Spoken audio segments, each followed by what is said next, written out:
छत्तीसगढ़ का health setup एक बार फिर से हड़ताल पर जा रहा है और आज जिस मंच पर हम हैं वो सांकेतिक हड़ताल है, एक दिन की हड़ताल है। सामने आपको फ्रंट में ये जो नर्सेज स्टाफ आपको दिखाई देंगे एप्रन पहने हुए, वो अपने आप में बता रहे हैं कि ये किसका आंदोलन है और आंदोलन के बाद क्या होने वाला है। तो दरअसल ये जो फेडरेशन है 10 से 12 ऑर्गेनाइजेशन है और ये मंच पे सामने आप देख रहे होंगे इनके बैनर है। इन्होंने आज एक दिन का आंदोलन किया है। इसमें आपको नर्सिंग स्टाफ दिखाई देंगे, जो जूडा रेगुलर है वो दिखाई देंगे, हेल्थ विभाग के कर्मचारी दिखाई देंगे।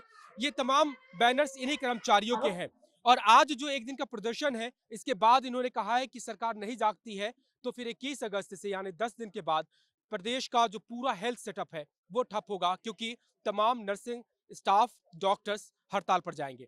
मांगे क्या है आप जरा इनसे बात कर लेते हैं। पहले तो रेगुलर जूडा यानी डॉक्टर्स, तो जरा वो रेगुलर जूडा और जूडा वो लोग कंफ्यूज हो जाते हैं, तो बता दीजिए कि आप लोग कौन है और आपकी अहमियत क्या है, क्या फर्क पड़ने वाला है आपके जाने से। धन्यवाद सर। सर मैं आपको बता दूं कि रेगुलर जूडा का मतलब होता है जितने भी मेडिकल कॉलेज हैं, मेडिकल कॉलेज में जो जूनियर डॉक्टर होते हैं वो रेगुलर पोस्ट पर जब पदोन्नति हो जाती है, रेगुलर की पोस्ट पर जब पद ग्रहण करते हैं उसको हम रेगुलर जूडा बोलते हैं सर। ये एक अलग एसोसिएशन है।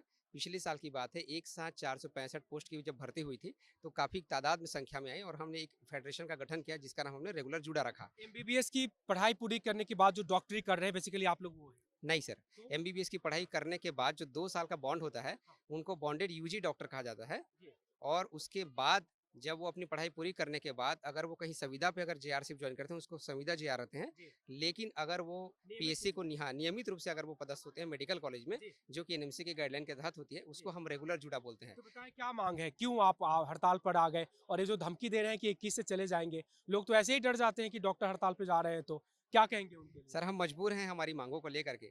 जिस तरह से वायलेंस का मुद्दा आता है, हम कल ही की बात बता रहे हैं सर, एक महासमुंद के राजनांदगांव की घटना है, किसी डॉक्टर के ऊपर हाथ उठाया गया, शासन की तरफ से कोई कार्रवाई नहीं हुआ। इसमें तो नियम दूसरी बना हुआ है सर।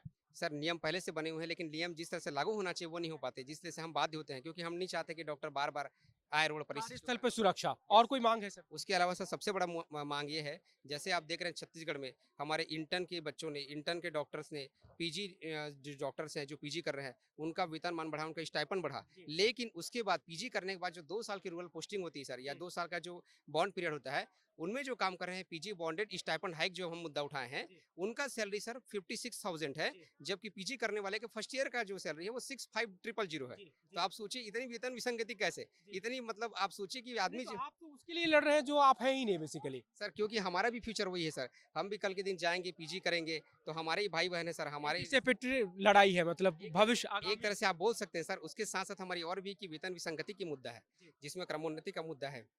वो समझ। जी आप बताएं, आप किस विंग को प्रेजेंट कर रही है, क्या मांगे हैं। मैं परिचारिका संघ की प्रदेश उपाध्यक्ष हूँ और हम लोग की पिछले 5 साल पहले से ही हमारी लड़ाई चल रही है 2018 से।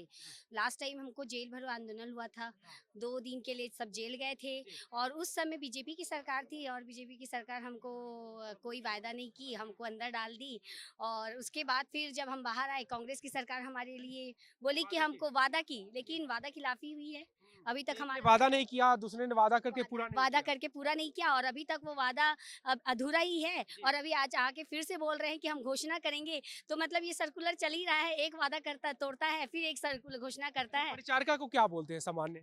नर्सेस अच्छा, ये सभी लोग समझेंगे, तो आप जी, लोग भी आंदोलन पे जा रहे हैं। हम लोग आंदोलन पे हैं ही। एक दिन का है, आगे भी जाने का एक दिन इरादा का है, मैं तो आज ही से बोल रही हूँ कंटिन्यू करेंगे क्योंकि तभी तो हमारा है। सरकार को प्रभाव थोड़ा सा सरकार वक्त को दे दीजिए। सबक चलिए मिलेगा। और भी जो लोग हैं, टार्जन जी है हेल्थ ग्रुप के। टार्जन जी क्या इरादा है, एक दिन का आंदोलन आपको तो देख ही रहे हैं, वैसे भी एक दिन में कुछ सुनता तो है नहीं, आपको उम्मीद है कि सुन लेंगे और फिर 21 से जो आप घोषणा कर रहे हैं, क्या फर्क पड़ेगा पूरे प्रदेश में।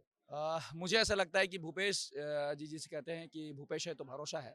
और छत्तीसगढ़ की जनता को यदि वो खुश रखना चाहते हैं और उनके हितैषी हैं तो निश्चित तौर पे हमको अनिश्चितकालीन आंदोलन पे जाने से रोकेंगे वो। क्योंकि इससे प्रदेश के 52 उप स्वास्थ्य केंद्र, 650 प्राथमिक स्वास्थ्य केंद्र, 150 सामुदायिक स्वास्थ्य केंद्र, प्रदेश के सारे जिला अस्पताल और सारे मेडिकल कॉलेज प्रभावित हो रहे हैं। सारे ग्रामीण स्वास्थ्य संयोजक, महिला पुरुष staff nurses, doctors, junior doctors सारे हड़ताल पे जा रहे हैं सर। तो सर इसके बाद सरकार के पास तो एक्सक्यूज नहीं होना चाहिए क्योंकि हम लोगों ने कोरोना पे 2 साल बिना अवकाश के वैसे कार्य जब किया ये सर। ये आंकड़े जब गिनाते हैं ना, तो बेसिकली डर जनता जाती है कि अरे बाप रे पूरे पूरे जा रहे हैं, लेकिन और भी हेल्थ वाले हैं वो लोग काम कर लेते हैं, सरकार निश्चिंत हो जाती है कि अच्छा ये लोग गए हैं हड़ताल पे, दूसरे काम करने वाले हैं। कारगर तरीका क्या हो। फूट डालो और राज करो की नीति सर आदि अनादिकाल से चली आ रही है और चलती रहेगी। लेकिन मुझे ये कहना है सर कि सरकार हमको आंदोलन के लिए खुद उकसा रही है। हमने देखा आंगनबाड़ी कार्यकर्ता आंदोलन किए, उनको आपने दे दिया, सहायिका आंदोलन किए, उनको आपने दे दिया, पंचायत सचिव पटवारी आंदोलन किए, उनको आपने दे दिया। तो हम तो हड़ताल करना ही नहीं चाहते ना सर, लेकिन आप तो हमको हड़ताल करने बोल रहे हैं, क्योंकि जो हड़ताल कर रहा है उसकी मांगे आप पूरी कर रहे हैं। तो आप बताइए मैं क्या करूं, हम क्या करें? मैं भी सरकार से ही पूछूंगा, मैं भी नहीं बता पाऊंगा। आइए रीना जी, नर्सिंग स्टाफ भी आप भी इन्हीं के साथ हो गई। पहले तो आंदोलन अकेले किया था, अब इनके साथ हो गए, मतलब क्या सीख दे रही है? मैं ये पहले तो हमने अपने संघ के मेडिकल कॉलेज का पूरा एसोसिएशन है हमारा, उन्होंने किया था, आपने भी देखा था। हमने जनवरी में ज्ञापन देके फरवरी में आंदोलन किया था, फिर मार्च में 1 दिन का भी किया था, फिर अनिश्चितकालीन को इसलिए स्थगित किए थे कि बीच में अप्रैल में कोरोना का संक्रमण हुआ था, तो उसको देखते हुए हमने स्थगित किया था। फिर 14 मई को जब हमारे मंच में सीएम सर आके खुद बोले कि कुछ चीजें मैं प्रेम से भी दे दूंगा, हर चीज लड़ाई झगड़ा करके लेने के लिए नहीं है, तो इसलिए हमने 5 जून का जो आंदोलन था वो स्थगित किया। लेकिन बावजूद उसके लगता है प्रेम से नहीं हो पाएगा, इसलिए लड़ाई झगड़े करने के लिए निकले हैं बाहर। इस बार कितनी लड़ाई होगी? अनिश्चितकालीन आंदोलन में तो पूरा मेडिकल कॉलेज और बाकी सीएससी पीएससी पूरा काम बंद होगा सर।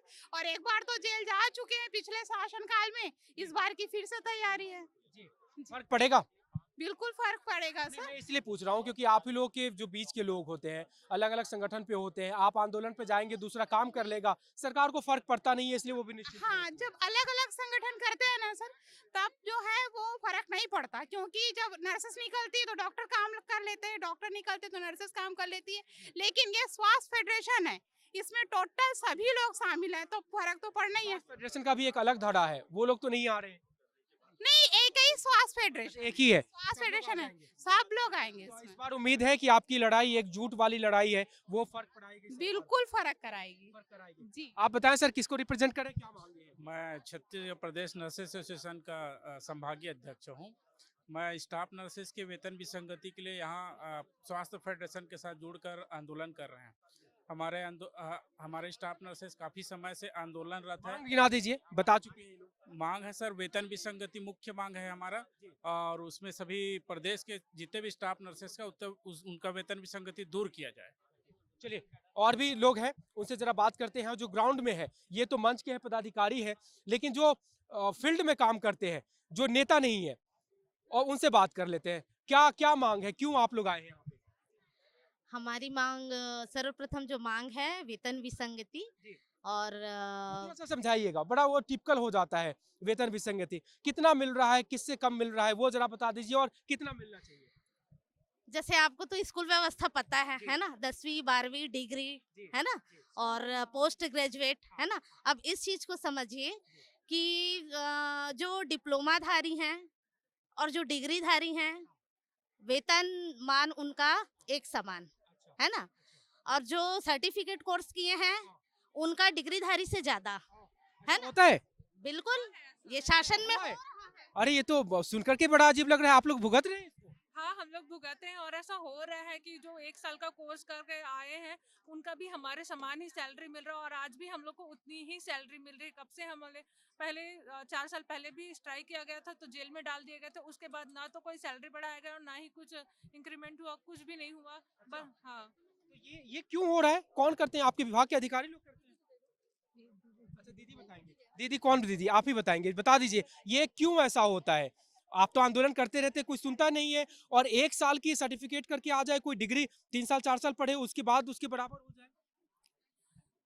ये तो हमारे साथ बहुत अन्याय हो रहा है सर, और इसको सरकार नहीं देख रहे हैं, अनदेखा कर रहे हैं। और हम लोग तो क्या है, मैदानी में रहते हैं, मैदान में रहते हैं, और वहाँ तो बहुत सारा प्रॉब्लम होता रहता है, फिर भी सरकार हम लोग को अनदेखा कर रहे क्या हैं। मांग क्या है, कितना बढ़ना चाहिए, कितना होना? हम लोग का ग्रेड पे 2800 होना चाहिए।